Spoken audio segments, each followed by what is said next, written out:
breaking news, the U.S. military just releasing the coordinates of where it says the U.S. drone was flying when it was shot down by Iran. Now, those coordinates are provided by the military, and they show the drone was in international airspace, which, of course, directly contradicts what Iran put out. Their direct coordinates show the drone clearly in Iranian airspace when they shot it down. Kylie Atwood is out front live in Washington. And Kylie, you're just getting this information. What do the coordinates show?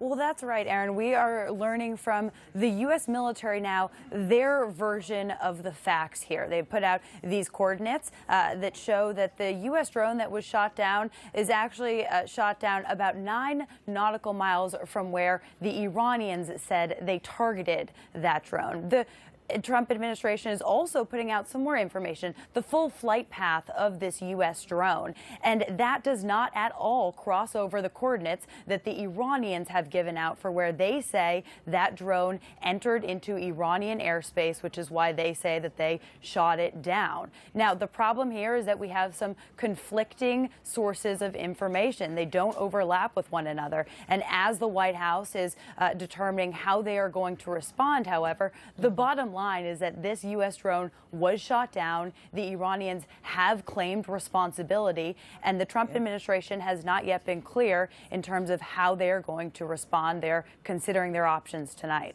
All right. Thank you very much, Kylie. And let's go now to former Army Commanding General for Europe and the 7th Army, Lieutenant General Mark Hurtling, and State Department spokesperson under President Obama, Nayyera. So, General Hurtling, let me start with you. We now have coordinates coming out from the Pentagon. Obviously, it took 13 hours for them, 14 hours for them to do this after the Iranians.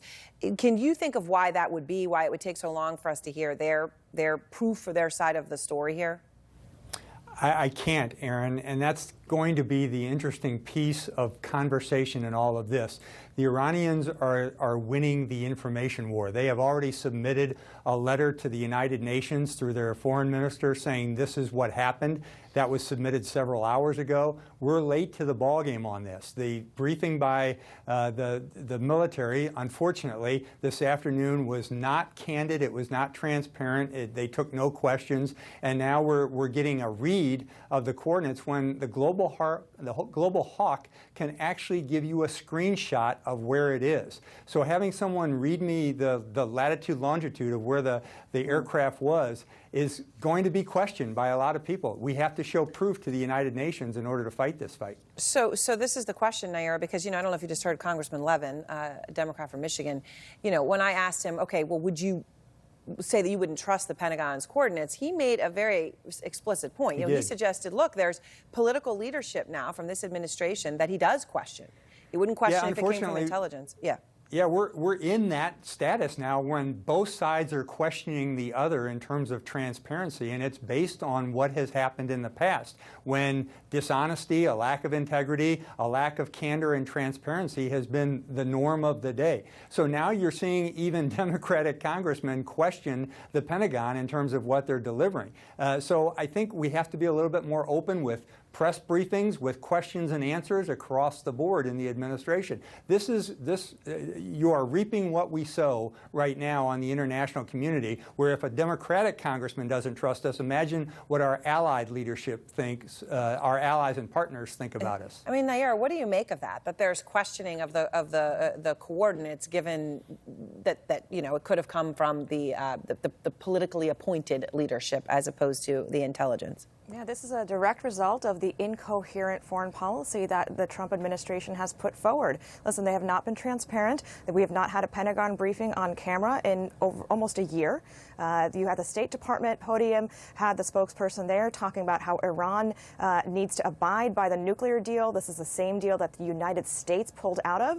And then you have the National Security Advisor talking about regime change along with the Secretary of State. And we're unaware of what Trump considers himself. At this point, he's framed himself as a president who shoots from the hip, who goes with his gut, who does not read briefings. He doesn't have a Secretary of Defense, or really any close circle of advisors that he relies on for foreign policy information. So we're now all waiting to see if this downing of the drone is indeed the red line that will trigger a military U.S. response. So General Hurtling, let me ask you about this. The drone that we understand, I mean, it's not a small toy. I mean, just to be clear, right? This is one of the most sophisticated, reconnaissance vehicles vehicles that the United States has, the RQ-4A Global Hawk, $110 million cost for each one of these things. It now was shot down.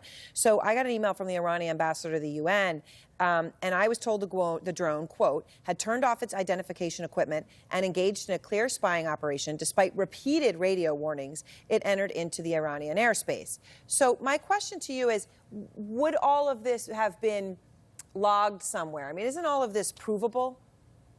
It is. It's also a little bit flaky on the part of the Iranians. And let me just caveat everything I'm saying. The Iranians are malign actors. They foment distrust and disagreement and conflict throughout the region. But even having said that, what you're talking about are some things that they're putting in the information ecosystem right now that is going to muddy the waters. You can't talk to a global hawk. I mean, you can't send it signals if you're an enemy force. It might go into the system, but it's got to be translated to the pilots on the ground, if you will. And certainly a device like this would turn off its transponders if it is collecting this kind of data. And remember, Erin, the other thing is this aircraft is flying between 30,000 and 50,000 feet.